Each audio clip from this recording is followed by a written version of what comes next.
Gente, a gente está na série do nosso mês de junho e julho, chamada Messias.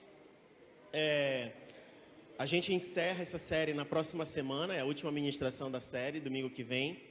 E eu geralmente compartilho isso, mas é bom lembrar que às vezes as pessoas não trazem a memória. Eu tenho o hábito de preparar as séries do semestre com antecedência. Então a gente está estudando agora essa ministração de hoje e não o sermão em si, mas a organização da série, ela já foi organizada desde novembro, dezembro do ano passado, para a gente estar vivenciando esse semestre. E a mesma coisa vai acontecer para o próximo semestre. As ministrações do próximo semestre, elas já estão prontas, as séries já estão prontas. O sermão ele é montado próximo da ministração, mas o que a gente vai estudar, o que a gente vai ser ministrado, a gente já separou um tempo, o Senhor já trouxe no coração, então a gente já tem as séries ministradas. E eu acho fantástico como Deus encaixa essas coisas no tempo que a gente está vivendo, como elas fazem sentido exatamente naquele momento que a gente está vivendo e como a mensagem chega fortemente no nosso coração naquele momento que a gente está vivendo. Hoje, por exemplo, a gente vai para Mateus 25, a Letícia ministrou na semana passada sobre as 10 virgens e a gente estudou a primeira parte do capítulo 25 de Mateus e hoje a gente vai para a segunda parte, Mateus 25, a partir do verso 14. Mas antes de nós chegarmos nesse trecho e antes de nós mergulharmos a respeito desse assunto, a gente precisa entender uma das declarações mais fortes que a gente encontra nas Escrituras, e não que ela seja a única ou a mais forte, mas uma das mais fortes, tanto que foi a base da reforma protestante, que está em Romanos, capítulo 1, verso 17, na qual Martinho Lutero foi ministrado pelo Espírito Santo de Deus, e a partir desse confronto nas Escrituras, ele recebeu então do Espírito Santo um entendimento e uma iluminação a respeito de como a vida cristã deveria ser vivida. E Romanos 1,17 diz assim: visto que a justiça de Deus se revela no Evangelho, uma justiça que do princípio ao fim é pela fé, como está escrito, o justo viverá pela fé. A palavra fé do original é pistis, e a sua tradução ela se refere sobre uma plena confiança numa relação de fidelidade. Às vezes a gente pensa na fé muito na questão subjetiva, eu preciso crer naquilo que é invisível, naquilo que é impossível, e na verdade isso é só o resultado, é aquilo que se concretiza fazendo sentido dentro do nosso ser. Mas a palavra fé, ela vai se basear nessa relação de confiança e fidelidade. E é por conta dessa relação de confiança e fidelidade que a gente percebe e experimenta uma expressão do próprio caráter de Deus. Porque Deus é fiel e Ele é a nossa referência de fidelidade. Se não fosse assim, a gente não veria o Salmo 23, o salmista dizer: o Senhor é o meu pastor e não terei falta de nada. Ou seja, a presença do Senhor me garante que o meu coração e a minha vida não sentirá falta de nada. Eu posso crer no caráter desse meu Deus, que me dá essa confiança de que Ele é fiel. E se Ele é fiel, de nada eu tenho falta. Também a própria expressão da fidelidade de Deus se revela no Evangelho, como Paulo fala em Romanos. E quando a gente lê João 3,16, porque Deus amou o mundo de tal maneira que enviou o seu único Filho, a gente tem a revelação dessa fidelidade manifesta no Evangelho, na pessoa de Jesus. E todos aqueles que foram justificados, que foram declarados justos, eles vivem então por fé. Que fé é essa? A fidelidade de Deus. E eles se movem em fé, eles se movem em fidelidade a Deus. E é isso que a gente precisa entender a respeito da fé. É a expressão em que eu recebo da fidelidade de Deus por conta do seu amor, mas eu também vivo em fidelidade porque Ele é o meu Deus. Nós somos fiéis a Deus e aqueles que são fiéis a Deus experimentam então da sua fidelidade. E daí vem então a palavra descrita em Hebreus, capítulo 11, verso 1, que é um texto muito conhecido por todos nós, que fala a respeito da fé. Hebreus, capítulo 11, a partir do verso 1, que diz assim: ora, A fé é a certeza de que haveremos de receber o que esperamos e a prova daquilo que não podemos ver. Porquanto foi mediante a fé que os antigos receberam bom testemunho. Pela fé compreendemos que o universo foi criado por intermédio da palavra de Deus e que aquilo que pode ser visto foi produzido a partir daquilo que não se vê. Pela fé, Abel ofereceu a Deus um sacrifício mais excelente do que Caim. Por meio da fé, ele foi reconhecido como justo no momento em que Deus aprovou suas ofertas. Apesar de estar morto, o seu testemunho de fé ainda é eloquente.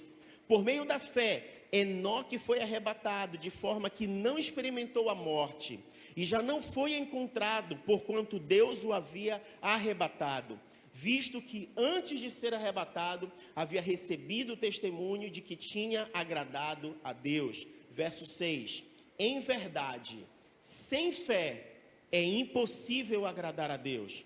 Portanto, para qualquer pessoa que dele se aproxima, é indispensável crer que ele é real e que recompensa todos quantos se consagram a ele. Então, toda vez que você ler a palavra fé ou pensar na palavra fé, pense em fidelidade. Fé tem a ver com fidelidade. E hoje nós estaremos entrando então no texto de Mateus 25, a partir do verso 14. E para que isso aconteça, é necessário então a gente compreender a respeito da fé. Sabermos desse estilo de vida que todo cristão precisa viver, daqueles que foram declarados justos. E nesse trecho de Mateus, Jesus ainda está assentado no Monte das Oliveiras. Ele está falando com os seus discípulos e ele então ensina duas parábolas. A primeira foi a parábola que a Letícia ministrou na semana passada e que você pode inclusive acompanhar pelo YouTube. E nessa parábola das 10 virgens, Jesus está falando a respeito da parousia. A parousia é o final dos tempos, aquilo que está por vir. E a ênfase está no juízo final, destacando a necessidade de nós estarmos preparados para o encontro com o Senhor. Só que nesta parábola agora, enquanto na anterior Jesus estava falando sobre vigilância, nessa agora, Jesus vai usar uma outra ilustração. Ele vai falar a respeito de talentos, e é a parábola dos talentos. E nessa, Jesus vai enfatizar outra coisa. Ele não vai enfatizar a respeito da vigilância. Jesus vai enfatizar sobre a necessidade de nós termos uma vida diligente e de fidelidade. Jesus vai falar sobre um estilo de vida em que as pessoas agem fielmente a Ele e vivem de forma diligente. Enquanto em um estilo de vida você precisa estar vigilante porque Jesus está às portas para voltar, agora Jesus dá ênfase a outra coisa. Ele vai falar sobre diligência e fidelidade. E aí eu quero abrir a Bíblia com você então em Mateus 25, a partir do verso 14. Também é um texto conhecido, mas nós vamos fazer a leitura dele nessa manhã. Mateus 25, 14 diz o seguinte: digo também que o reino será como um senhor, que ao sair de viagem convocou os seus servos, e confiou-lhes os seus bens. A um deu 5 talentos, a outro 2, e a outro 1 talento, a cada um conforme a sua capacidade pessoal. E em seguida partiu de viagem. O que havia recebido 5 talentos saiu imediatamente, investiu-os e ganhou mais 5. Da mesma forma, o que recebera 2 talentos ganhou outros 2. Entretanto, o que tinha recebido 1 talento afastou-se, cavou um buraco na terra e escondeu o dinheiro que o seu senhor havia confiado aos seus cuidados. Após um longo tempo, retornou o senhor daqueles servos e foi acertar conta com eles. Então, o servo que recebera 5 talentos se aproximou do senhor e lhe entregou mais 5 talentos, afirmando: o senhor me confiou 5 talentos, eis aqui mais 5 talentos que ganhei. Respondeu-lhe o senhor: muito bem, servo bom e fiel, fostes fiel no pouco, muito confiarei em tuas mãos para administrar. Entra e participa da alegria do teu senhor. Assim também aproximou-se o que recebera 2 talentos e relatou: Senhor, 2 talentos me confiastes, trago-lhe mais 2 talentos que ganhei. O Senhor lhe disse: muito bem, servo bom e fiel, Fostes fiel no pouco, muito confiarei em tuas mãos para administrar. Entra e participa da alegria do teu Senhor. Verso 24. Chegando finalmente o que tinha recebido apenas 1 talento, explicou: Senhor, eu te conheço, sei que és um homem severo, que colhe onde não plantou e ajunta onde não semeou. Por isso tive receio e escondi no chão o teu talento. Aqui está, toma de volta o que te pertence.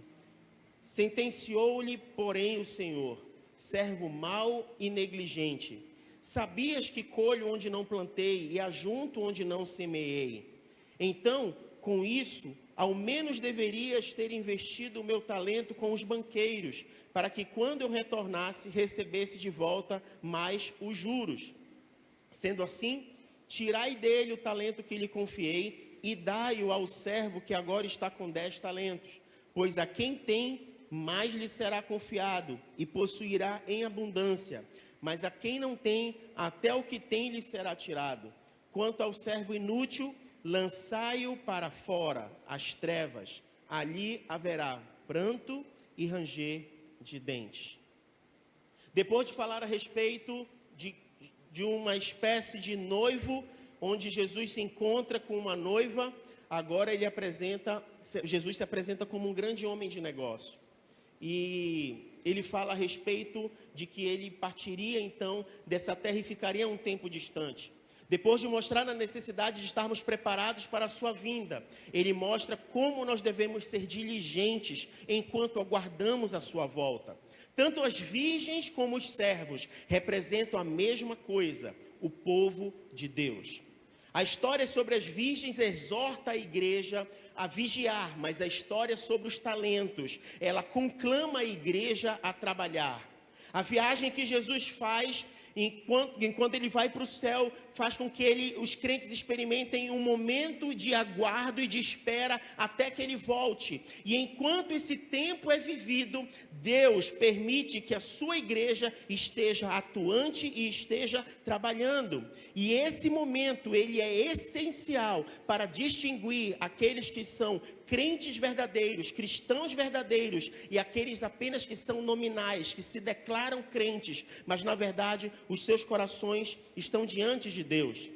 As virgens e os servos trabalham, enquanto as virgens esperam, os servos trabalham. Então a igreja trabalha enquanto ela espera a volta de Jesus. Sobre esse trecho e esse texto, nós temos uma tendência a procurar usar a palavra talento para dar um sentido a essa parábola e infelizmente muitos de nós interpretamos errado o ensino de Jesus a respeito dessa parábola, porque quando Jesus ensina por meio de parábolas, nem todos os elementos que estão contidos na parábola têm um sentido ou um significado. Eles apenas estão ali para fazer parte de um enredo. Então, todas as vezes que nós estudarmos uma parábola, nós temos que ter cuidado com a tradução dos termos utilizados e a gente tem que ter cuidado com a tentativa de aplicar sentido a todos os elementos da parábola.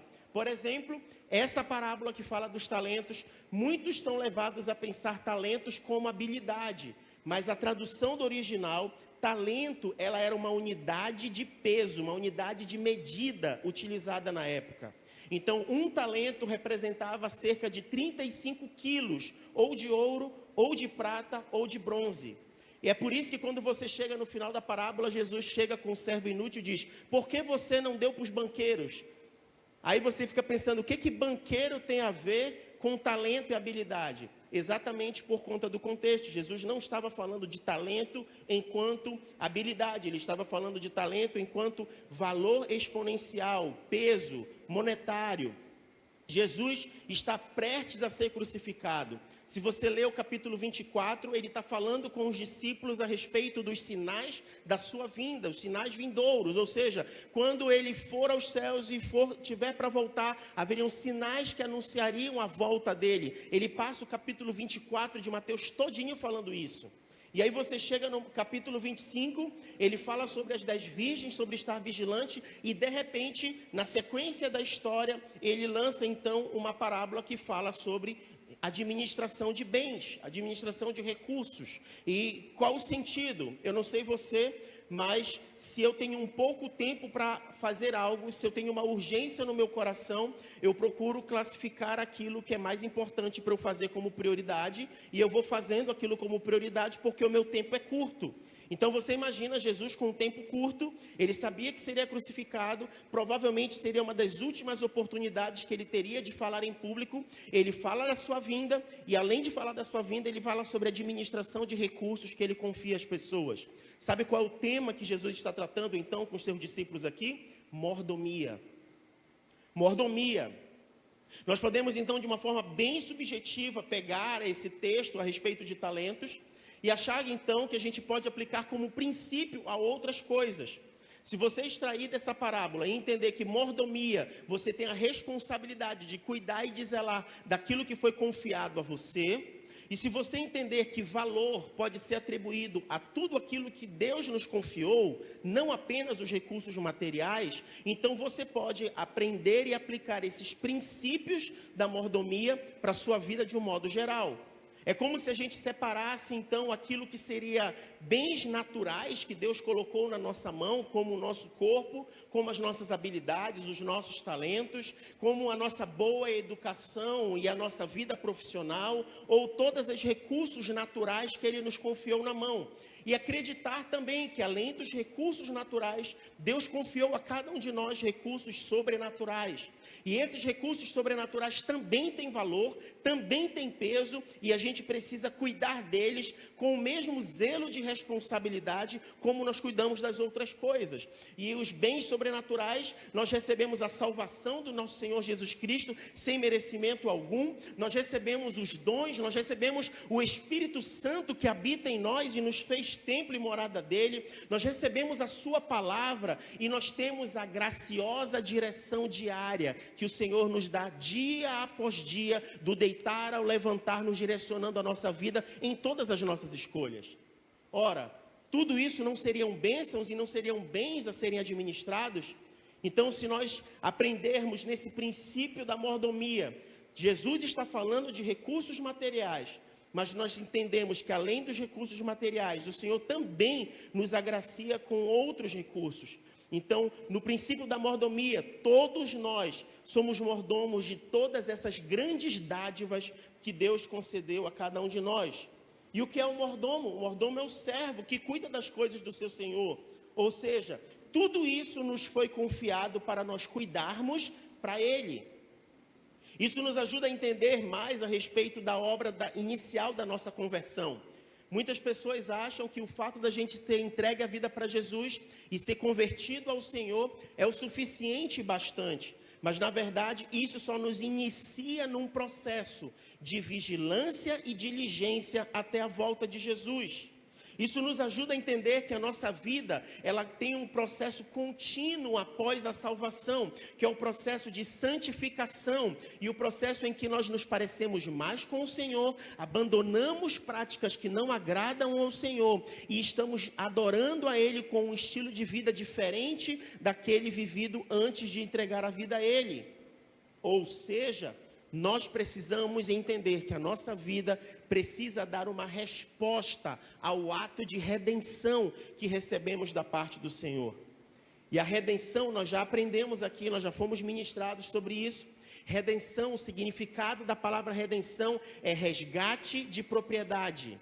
Redenção significa resgate de propriedade. Então, quando Jesus pagou o preço na cruz, Ele comprou para si povos de toda língua e nação. Ele comprou a propriedade de cada uma das pessoas que foram pagas pelo preço do seu sangue. E é com a excelência e a santidade de um estilo de vida que nós apresentamos um culto racional ao Senhor. A gente já também falou a respeito disso aqui, que nós apresentamos a Deus um culto racional através dos nossos 3 T's: o nosso tempo, o nosso talento e o nosso tesouro. Nesse caso, talento sim, falando das nossas habilidades, e não usando a referência de talentos enquanto recurso. Mas nós precisamos entender que o nosso culto agradável ao Senhor é apresentar a Ele excelência como adoração, com o nosso tempo, como nós administramos o nosso tempo, como nós administramos os nossos talentos, as habilidades que a gente tem e como nós administramos os nossos recursos. E eu acrescentaria mais um ponto que nós também prestaremos conta diante de Deus, que são os nossos relacionamentos. E quando eu penso a respeito desses 3 T's, e quando eu penso a respeito dos nossos relacionamentos e sobre esse estilo de vida que a gente está falando aqui, eu me lembro de uma música do PG. Não sei se você lembra e conhece, Meu Universo. Que seja meu universo, que enchas cada um dos meus pensamentos, que de manhã seja o primeiro pensamento e a luz em minha janela. Não é isso? Que seja meu universo, que toda a minha vida gire em torno do Senhor, se refira ao Senhor e trate do Senhor. O nosso modo de viver seja uma postura de inteira rendição ao Senhor. E qual seria então a postura que os mordomos de Deus precisariam ter diante do seu Senhor? Bem, deveria ser de se fazer as seguintes perguntas: Deus, o que eu devo fazer com as tuas bênçãos? As bênçãos que o Senhor coloca nas minhas mãos, o que eu devo fazer com elas? Como eu devo administrar o que o Senhor colocou nas nossas mãos? Como eu devo me portar diante disso? E aí, eu quero então trazer para vocês 3 princípios. 3 princípios que são evidenciados na mordomia. E sobre esses 3 princípios, nós vamos extraí-los desse texto de Mateus que a gente acabou de ler. O primeiro princípio está no verso 15 de Mateus 25. O primeiro princípio é o princípio da responsabilidade. E é dado a cada um segundo a sua capacidade. Deixa eu dizer uma coisa para você. Deus não coloca sobre os ombros de ninguém nada além da capacidade de ser suportado, nada além da capacidade de ser cuidado. À medida que o honramos, nós somos fiéis sobre o que nos foi confiado. E quando nós experimentamos essa fidelidade sobre aquilo que nos foi confiado, é aí sim que nós experimentamos a colheita, o avançar, e aí experimentamos algo mais de Deus. Primeiro nos é confiado aquilo que nós somos capazes de fazer, aquilo que nós somos capazes de administrar. À medida em que nós somos fiéis ao Senhor nessa medida, nós o honramos nessa medida. Aí nós colhemos o fruto como resultado daquilo que nos foi confiado. É uma forma de nós sermos preparados para as outras coisas. Mas isso depende da postura inicial que cada um de nós temos. Nós precisamos ser excelentes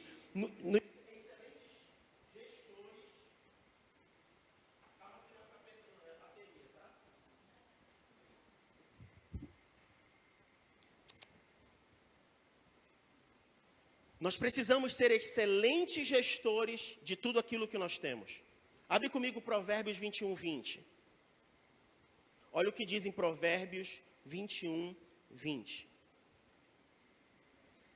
Na casa do sábio há riquezas poupadas e alimentos armazenados. O insensato, entretanto, engole tudo o que pode num instante. Nós precisamos ser excelentes gestores do que temos. Não se trata de um viver aparente, não se trata de viver cumprindo regras, mas de um bom testemunho que evidencia um coração em sincero contentamento diante do Senhor. Abre comigo em 1 Timóteo. 1 Timóteo capítulo 6. 1 Timóteo 6. A gente vai ler do 6 ao 10. 1 Timóteo 6, do 6 ao 10.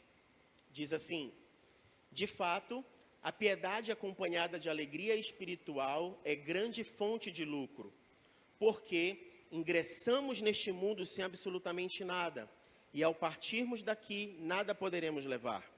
Por isso, devemos estar satisfeitos se tivermos com que nos alimentar e vestir. No entanto, os que ambicionam ficar ricos caem em tentação em armadilhas e em muitas vontades loucas e nocivas que atolam muitas pessoas na ruína e na completa desgraça.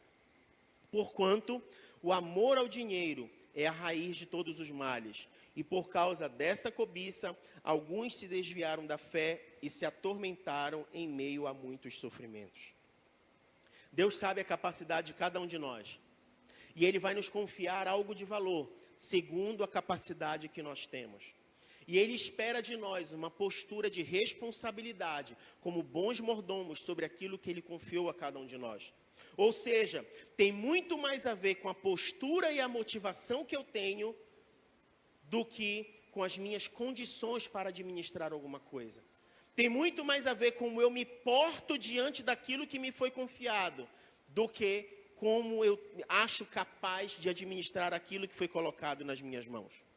Pode ser medo, pode ser insegurança, mas também pode ser, sabe o quê? Uma postura de descaso. A gente não tem clareza disso no texto, o texto não fala a respeito disso. O servo inútil, ele pode ter tido essa postura de inútil, ou de irresponsável, de negligente, por vários motivos. Ele pode ter tido medo, ele pode ter se sentido inseguro, ou se sentido incapaz de fazer alguma coisa com aquilo que foi dado a ele para fazer. Mas ele também pode ter tido descaso. Isso aqui não é meu, isso aqui é do meu Senhor. É melhor não tocar nisso, eu não faço nada com isso, e depois eu devolvo, fica tudo bem, e eu não me responsabilizo sobre nada. E é diante dessa postura de responsabilidade, que nos faz refletir sobre a postura desses servos, é que a gente entra no segundo princípio. Se o primeiro princípio era o de responsabilidade, o segundo princípio é o princípio da prestação de contas. Verso 19 do capítulo 25, diz o seguinte: diz que o Senhor pedirá conta sobre cada um deles, daquilo que foi confiado para que eles cuidassem.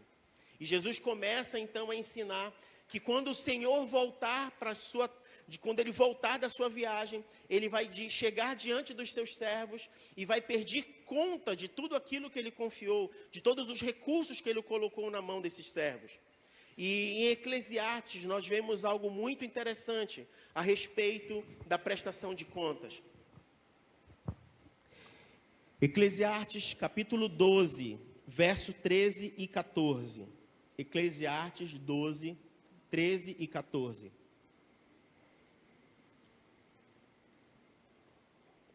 Agora que já se disse tudo, eis aqui a conclusão a que chegamos. Ama reverentemente a Deus e obedece os seus mandamentos, porquanto foi para isso que fomos criados. Porque Deus conduzirá a juízo tudo quanto foi realizado, e até mesmo o que ainda está escondido, quer seja bem, quer seja mal. Sabe o que nós precisamos aprender, gente? A prestar contas. Nós prestaremos contas sobre como nós gerenciamos o que nos foi concedido, tanto os bens naturais quanto os bens sobrenaturais, que a gente citou ainda há pouco, quanto tudo aquilo que Deus colocou nas nossas mãos. A gente precisa entender que toda a nossa vida haverá uma prestação de contas em algum momento. Nós daremos conta sobre tudo aquilo que nós fizemos e as nossas escolhas. Mateus 12:36 vai dizer que até as nossas palavras, até aquilo que a gente disse, nós prestaremos conta. E aqui a gente entra no ponto das nossas motivações e como nós lidamos como mordomos com as coisas que Deus confiou para nós. Nós precisamos ter as nossas mentes mudadas e transformadas sobre esse assunto. Sem essa postura de prestação de contas, nós corremos o risco de estarmos agindo como um servo mau e negligente. O pensamento dicotômico que leva muitas pessoas ao erro de achar que as coisas que são consagradas à vida ao Senhor são apenas as coisas espirituais, tem levado muitos ao erro. Deus não é dono de uma parte das nossas vidas, ou Ele não é dono apenas de uma área das nossas vidas. Ele é dono de tudo. 100% da nossa vida pertence ao Senhor. Em Romanos 10, 9, o apóstolo Paulo faz uma declaração. Romanos 10, 9.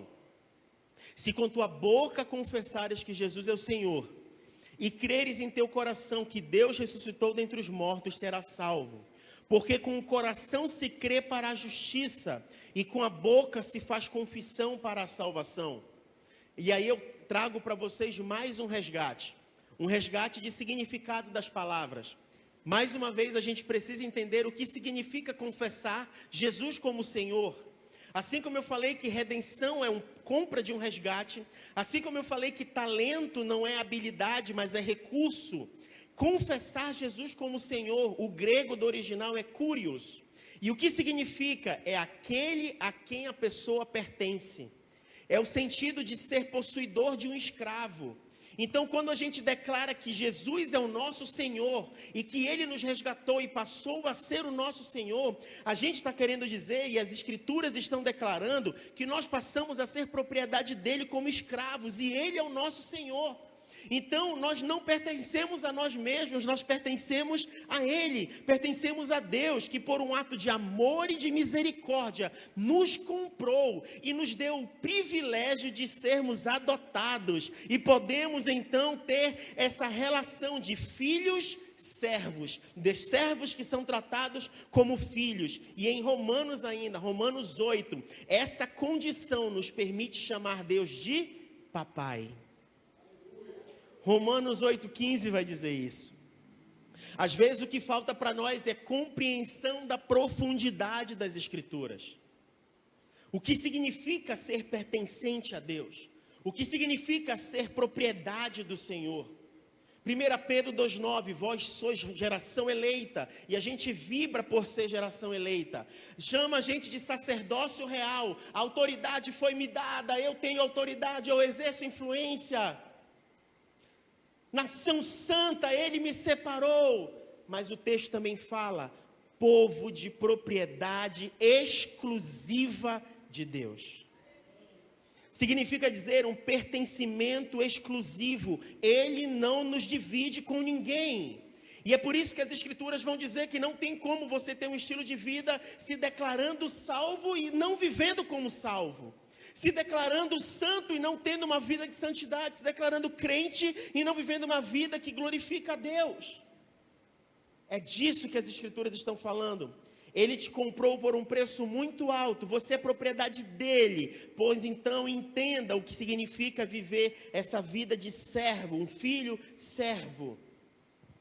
Como quem entende então o que é ser comprado, como ele deveria agir? Diante dessa realidade de filhos servos, nós assumimos uma responsabilidade de cuidar das coisas do nosso Pai e Senhor. Apocalipse 1,5. Vamos ler o que está escrito. Apocalipse 1,5. E de Jesus Cristo, que é a testemunha fiel, o primogênito dentre os mortos e o soberano dos reis da terra, Ele que nos ama e mediante o seu sangue nos libertou de todos os nossos pecados e nos constituiu reino e sacerdotes. Para o quê? Para servir a Deus, seu Pai, nosso Senhor e nosso Salvador, onde nós somos servos, mas nós somos filhos. A Ele, portanto, seja a glória e domínio pelos séculos. Amém. E qual será então, queridos, o parâmetro da prestação de contas que nós teremos?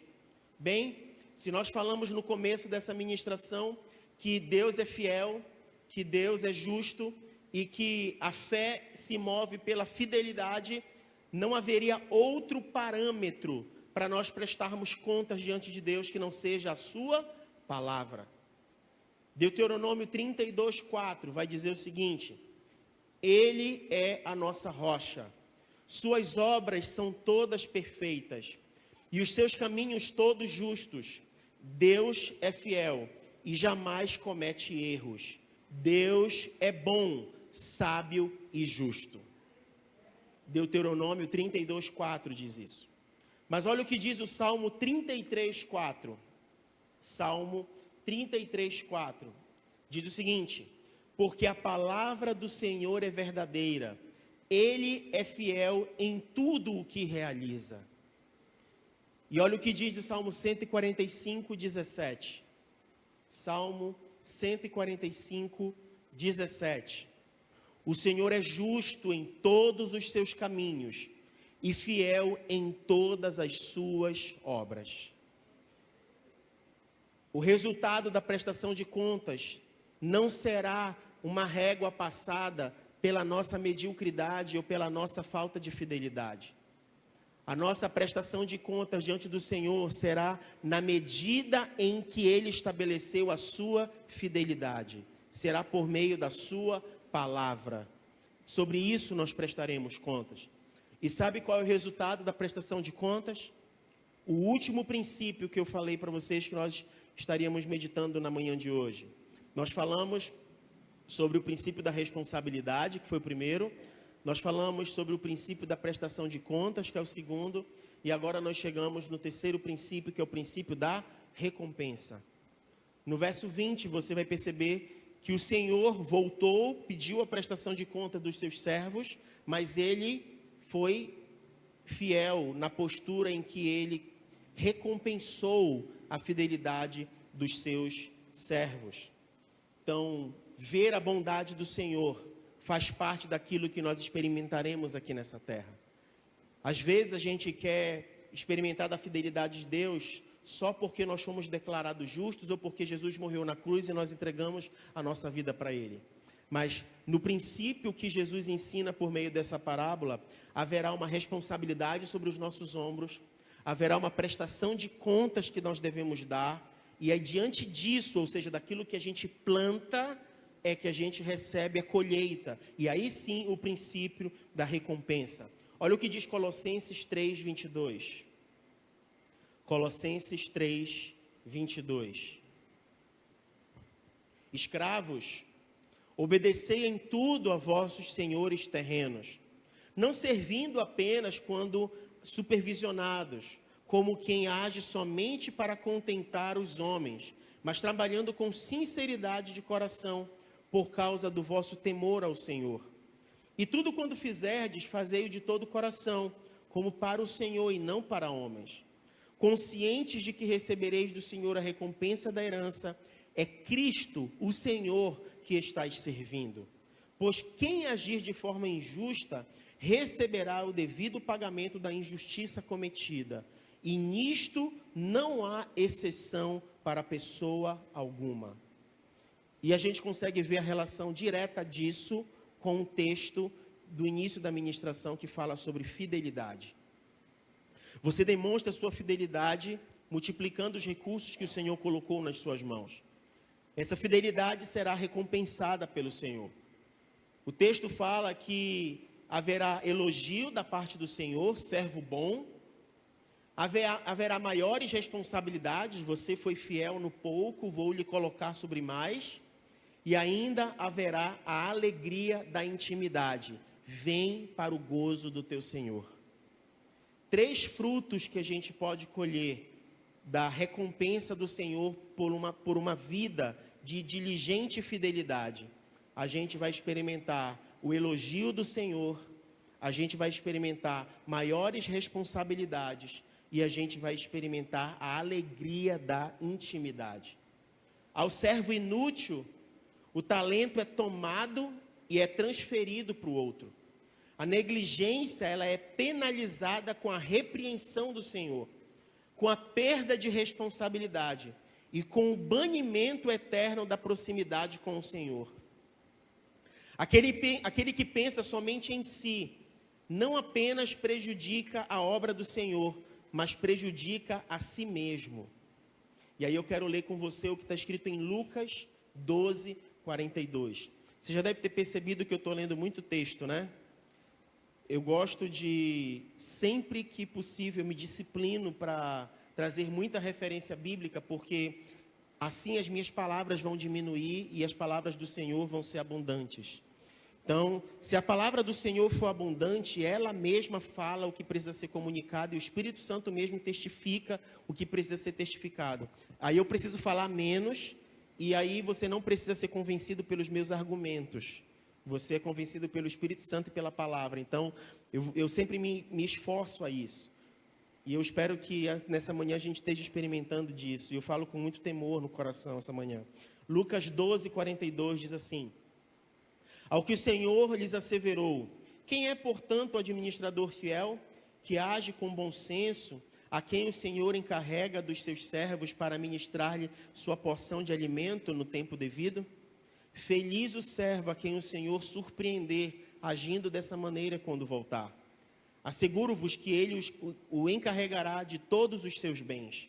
Todavia, imaginai que esse servo pense consigo mesmo: meu senhor tarda demais a voltar, e por isso comece a agredir os demais servos e servas, entregando-se à glutonaria e à embriaguez.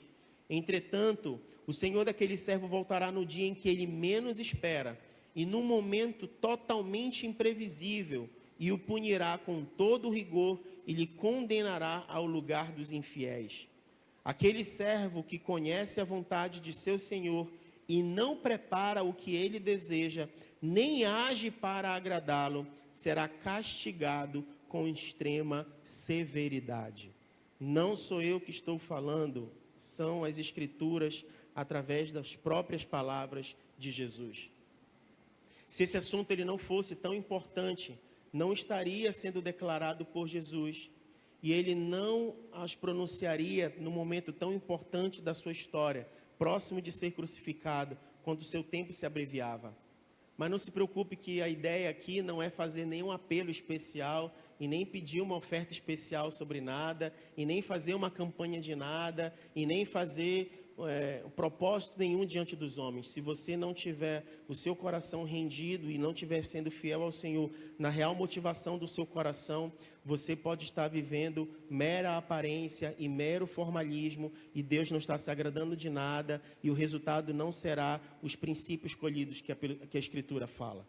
O nosso propósito aqui é cumprir o que a Escritura nos ensina, de nós sermos ensinados, orientados e instruídos pela palavra, e através disso sermos convencidos e transformados num coração que teme ao Senhor e é obediente à sua palavra. Mas nós estamos sendo ensinados sobre um cuidado e um princípio que diante dos olhos do Senhor deve ser um estilo de vida que Ele espera encontrar quando olha para cada um de nós. Provérbios capítulo 3, verso 5, diz o seguinte, Provérbios 3, 5. Confia no Senhor de todo o teu coração e não te apoie no teu próprio entendimento. Reconhece o Senhor em todos os teus caminhos e Ele endireitará as tuas veredas. Não seja sábio aos teus próprios olhos, teme ao Senhor e aparta-te do mal. Isso te constituirá em saúde para o teu corpo e vigor para os teus ossos. Honra ao Senhor com os teus bens e com as primícias de todos os teus rendimentos, e se encherão com fartura os teus celeiros, e assim como transbordarão de vinho. Esse texto, quando ele é usado fora de contexto, serve para muita igreja, muito pastor pedir dinheiro. Mas se você entendeu o que o Senhor nos ministrou do início ao fim, o Senhor está falando apenas sobre uma postura de fidelidade. Ele está falando sobre uma vida diligente. Ele está falando sobre um estilo de vida que adora a Ele, que tem Ele em primeiro lugar. Sabe? Honrar o Senhor com os bens e com as primícias é entender que Ele deu talento nas nossas mãos. Ele colocou recursos nas nossas mãos. E eles precisam ser administrados com excelência e adoração ao Senhor. Quando a gente aprende a respeito de primícia, para o povo, antigamente era mais fácil, vamos dizer assim, de compreender isso, porque eles tinham épocas de colheitas e épocas de resultado do trabalho deles.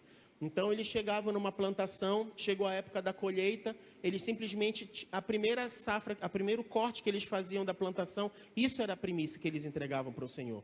Às vezes para nós é mais difícil, porque o dinheiro está caindo na conta, e aí a gente não tem esse discernir como eu posso entregar a primícia para o Senhor daquilo que está caindo dos meus rendimentos. E aqui a gente nem está entrando no mérito de dízimo, de nada, a gente está falando sobre uma postura de honra ao Senhor. Honra ao Senhor com os teus bens. As decisões que a gente faz dos negócios que a gente assume, como a gente compra, vende, como a gente lida com as coisas, onde Deus está sendo honrado no nosso coração quando nós fazemos isso. As Escrituras dizem que tem a ver com saúde dos ossos, vigor para o corpo, o temer ao Senhor, e esse temer ao Senhor envolve como a gente gerencia os recursos que Ele coloca nas nossas mãos. Nós somos mordomos servos, que se nós formos fiéis em tudo aquilo que Ele colocou na nossa mão, nós experimentaremos coisas maiores. Não apenas se desviar do mal faz parte da responsabilidade. Não apenas fazer o bem faz parte das nossas responsabilidades, mas obedecer e honrar ao Senhor em tudo, em todos os talentos, em tudo que Ele colocou nas nossas mãos. E eu queria convidar você a se colocar de pé. Porque se nesta manhã essa palavra traz algo ao seu coração e ela te desperta a respeito de algo, não é diante de mim, diante dos meus olhos que você precisa ter uma postura ou corrigir uma postura ou tomar uma posição. É diante dos olhos daquele que sonda os corações. É diante daquele que vê diferente de como o homem vê. Daquele que consegue ver o oculto e ele conhece inclusive as nossas motivações.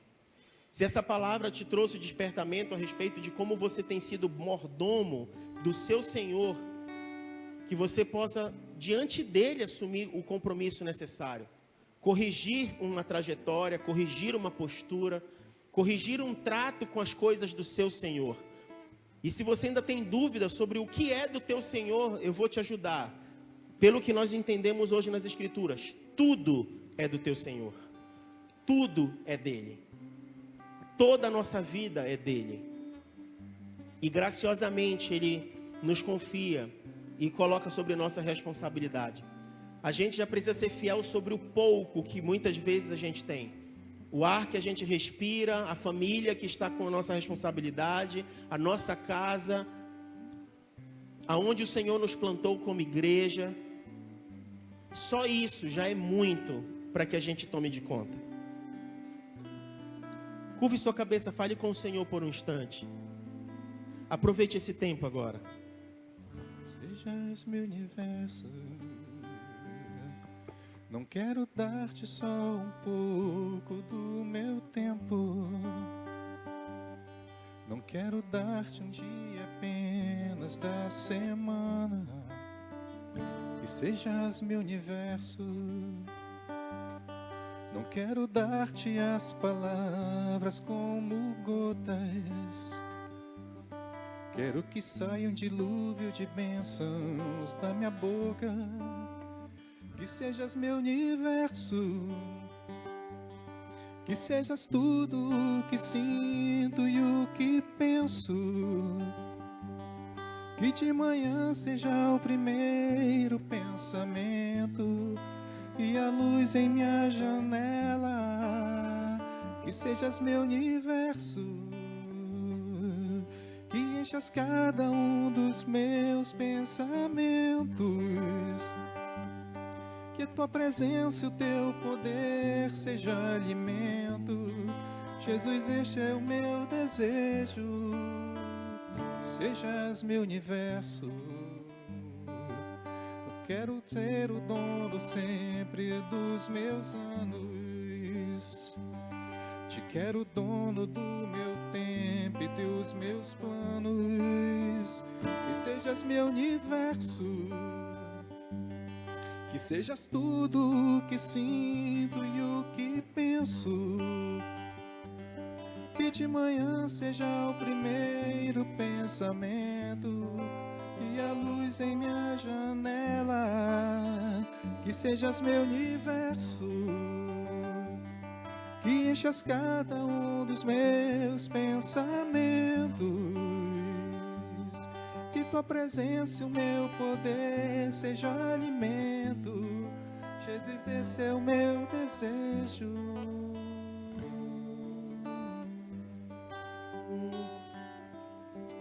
Oh, Espírito Santo de Deus, que a gente aprenda a te dar bom dia, que a gente aprenda a te agradecer por todas as coisas, que a gente aprenda a te dedicar todos os nossos dias, que a gente aprenda que essa postura nos ajuda a contar os nossos dias e alcançar um coração sábio e ensinável. Que o Senhor nos ajude, Senhor Deus, nessa caminhada, numa postura em que nós vivemos de maneira vigilante e diligente. Que o Senhor seja tudo na nossa vida. Tudo na nossa vida. Tudo na nossa vida. Que a gente aprenda a se incomodar com aquilo que te incomoda. Que a gente aprenda a dizer não sobre aquilo que o Senhor diz não. Que a gente aprenda a dizer sim sobre aquilo que é o sim do teu coração. Que a gente aprenda a ser obediente como o Senhor Jesus foi obediente quando foi chamado pelo Senhor para se entregar. Que a gente possa ser esse testemunho diário. Que o nosso coração esteja rendido ao Senhor, esteja submisso ao Senhor. Que a tua palavra seja abundantemente presente nos nossos corações. Nessa manhã de ceia, Senhor Deus, nós queremos apresentar as nossas vidas diante do Senhor. Nós queremos participar do corpo e do sangue, com a consciência de que nós estamos unidos a Ti numa nova aliança. Eu queria te convidar, queridos, a orar ao Senhor agora a respeito de nova aliança. Apresente a sua vida ao Senhor nesse momento, tratando sobre uma nova aliança. Uma aliança antiga era uma aliança que estava sujeita e debaixo de outro governo, de outras circunstâncias, mas no sangue de Jesus foi rompida uma aliança e foi nos estabelecida uma nova aliança, um novo testamento. Assim como a nossa vida antes de ser entregue a Jesus estava sujeita a outra autoridade, a outro governo, a outro domínio, ao entregarmos a nossa vida para Jesus, esse escrito de dívida foi quebrado e desfeito. E nós passamos então a uma nova aliança, um novo compromisso, a um novo testamento. Ore a respeito desse novo testamento nessa manhã sobre a sua vida. Ore a respeito disso nessa manhã, sobre as suas decisões, sobre o seu estilo de vida, sobre o seu compromisso com o Senhor. Não sobre uma liturgia de estar aqui e de participar de um momento litúrgico uma vez por mês. Mas se trata de uma postura e de um compromisso diante do Senhor. De uma nova aliança. Não deixe de participar da mesa do Senhor por se sentir preso ou impedido, mas aproveite esse momento agora para diante do Senhor ser habilitado com um coração puro e reto, que discerne e que entende o que é fazer parte do corpo e do sangue de Jesus, o que é fazer parte desta nova aliança. Porque foi por este sacrifício que nós fomos comprados para o Senhor e somos propriedade dele, e nenhuma condenação há para aqueles que estão em Cristo Jesus, porque abandonam uma velha forma de viver e passam a viver sobre um novo estilo de vida. Apresente a sua vida nesse contexto agora, em nome de Jesus. E é nessa manhã, Pai, que nós apresentamos a nossa vida como uma oferta de sacrifício ao Senhor. E consagramos a Ti esses elementos.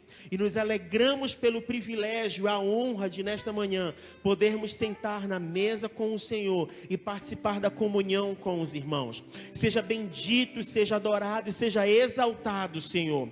Nós declaramos a Tua palavra que estabelece uma nova aliança no Teu sangue, uma nova aliança no Teu corpo. Aquilo que nos foi comprado, nos fez pertencentes ao Senhor, nós tomamos posse nessa manhã. Nós renovamos essa aliança com o Senhor nesta manhã. Nós nos portamos diante do Senhor nessa manhã como quem foi resgatado e vive em novidade de vida. Muito obrigado, Senhor Deus. Muito obrigado, Senhor Deus. Que nessa manhã haja um ambiente de glória e poder e manifestação na liberdade do Teu Espírito Santo, enquanto partilhamos do pão e do vinho para a glória do nome do Senhor. É assim que nós oramos em nome de Jesus. Amém e amém.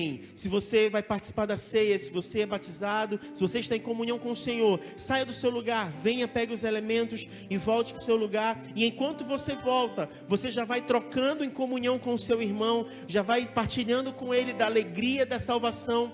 Se porventura você encontrar algum visitante ou alguém que ainda não é batizado, ou por algum motivo que hoje não estará participando da ceia conosco, não deixe de cumprimentar essa pessoa, ore com ela, abrace. Ela talvez não vai partilhar do pão e do vinho, mas ela pode partilhar do seu carinho, ela pode partilhar do seu amor, ela pode partilhar da sua alegria, ela pode partilhar da comunhão que há com você. Faça isso agora, ministre o coração do seu irmão, da sua irmã, dos seus amigos, dos seus colegas, dos visitantes, de quem estiver conosco aqui. Não fique no seu lugar, faça isso livremente, faça isso nesta manhã. Leva-nos além de todas as alturas, onde ouço a tua voz, fala de tua justiça pela minha vida. Jesus, esse é o teu sangue. Tua cruz mostra a tua graça, fala do amor do Pai que prepara para nós um caminho. Isso, tenha liberdade. Para Ele. Ministre o seu irmão, sua irmã. Ore com ele, troque os elementos, mas também ore com ele, abrace ele, ministre do Senhor sobre a vida dele. Que nos lava dos pecados, que nos traz restauração. Nada além do sangue, nada além do sangue de Jesus,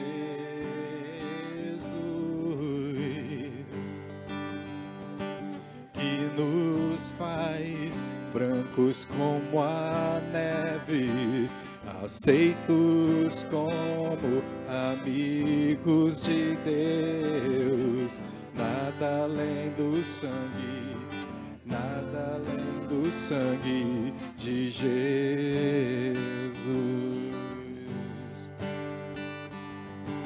Eu sou livre. Eu sou livre. Nada além do sangue, nada além do sangue de Jesus.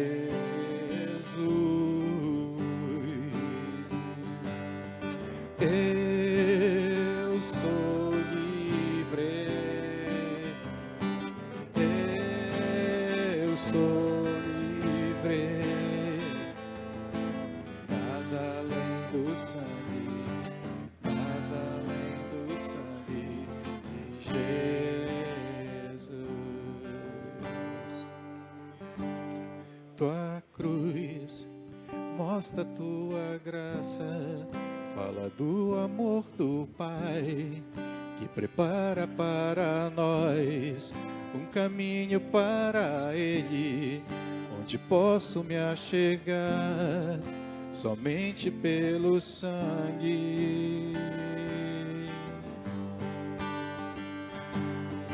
que nos lava dos pecados, que nos traz restauração. Nada além do sangue, nada além do sangue de Jesus, que nos faz brancos como a neve, aceitos como amigos de Deus. Nada além do sangue, nada além do sangue de Jesus.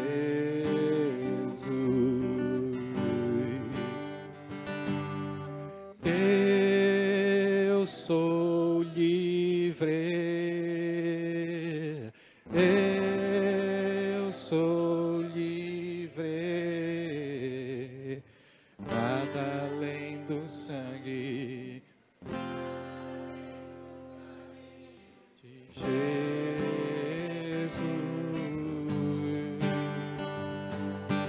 Eu sou livre. Eu sou livre.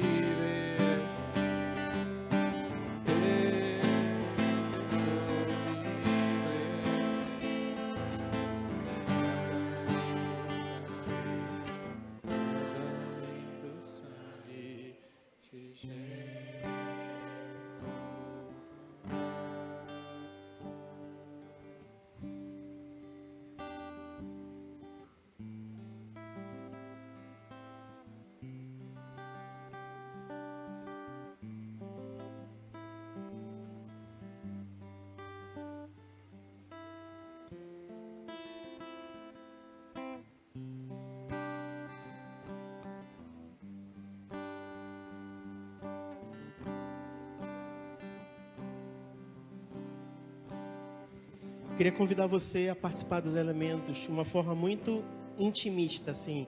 A gente participou da comunhão com os irmãos, mas sabe aquela experiência de João quando coloca a cabeça no colo de Jesus para olhar nos olhos dele e perguntar: de quem tu está falando, mestre? Sabe aquele momento assim mais pessoal?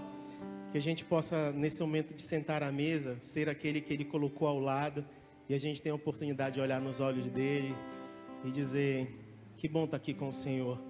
Que bom poder desfrutar desse momento com o Senhor. Que bom poder sentar à mesa. Obrigado pelo privilégio de sentar à mesa.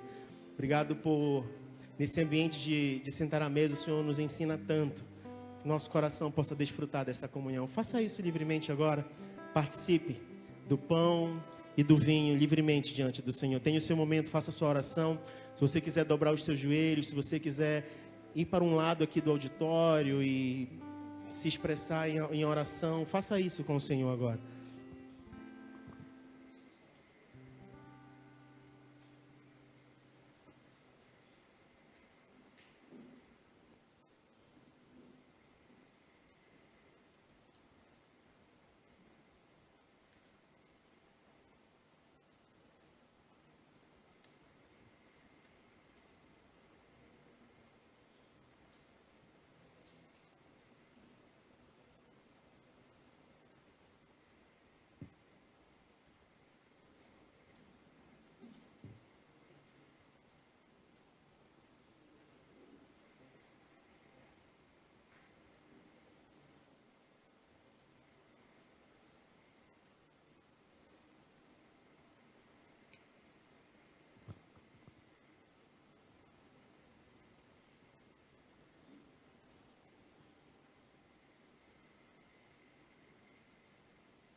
Digno, Senhor.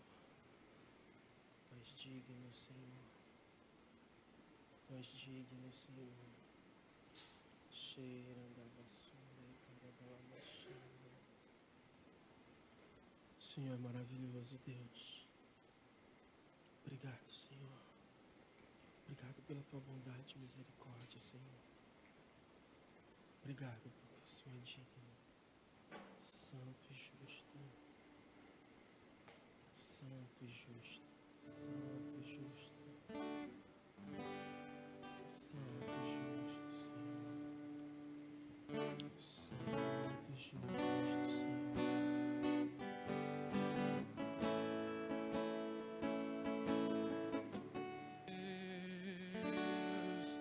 Tua graça nunca falha. Todos os dias eu estou em tuas mãos. Desde quando me levanto até eu levantar, eu cantarei a bondade de Deus. És fiel em todo tempo. Em todo tempo tu és tão bom. Todo fôlego que tenho, eu cantarei a bondade de Deus. Tua doce voz que me guia em meio ao fogo da escuridão, tua presença me conforta. Sei que és meu Pai e amigo é, eu ganhei a bondade de Deus. És fiel em todo tempo. Em todo tempo tu és tão bom. Todo fôlego que tenho, eu cantarei a bondade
eu me rendo a ti, dou o meu ser, te entrego tudo a ti. Tua bondade me seguirá, Senhor. És fiel em todo tempo, em todo tempo tu és são tão bom, com todo fôlego que tenho, eu cantarei a bondade de Deus. És fiel em todo tempo,